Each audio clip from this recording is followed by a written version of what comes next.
The claim that the ongoing IRS scandal was among low-level employees is falling apart. The 6 Cincinnati workers we have identified who sent scrutinizing letters to conservative groups with words like Patriot, Liberty, Tea Party, or 912 in their names are Mitchell Steele, Carly Young, Joseph Herr, Stephen Siak, Liz Hoffaker, and a woman identified only as Ms. Richards. But was all of this done at the hands of a small group of Cincinnati employees working together?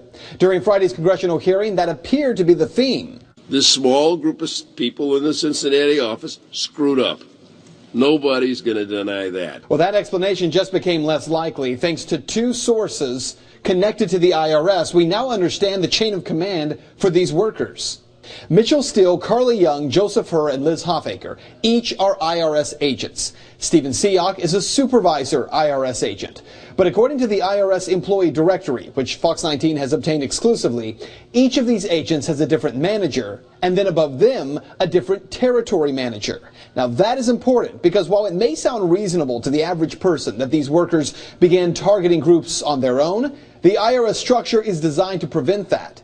Here's how it works. When an application for tax-exempt status comes into the IRS, agents have 270 days to work through that application.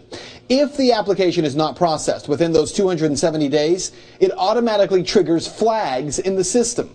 When that happens, individual agents are required to input a status update on that individual case once a month, every month, until the case is resolved. Now keep in mind, at least 300 groups were targeted out of Cincinnati alone. Those applications spent anywhere from 18 months to nearly 3 years in the system, and some still don't have their nonprofit status. 300 groups times at least 18 months for each one. Well, that means thousands of red flags would have been generated in the system. So who in the chain of command would receive all these flags? The answer, again, according to the IRS directory, one woman in Cincinnati, Cindy Thomas, the program manager of the tax-exempt division. Because all 6 of our workers have different individual and territory managers, Cindy Thomas is the one manager they all have in common.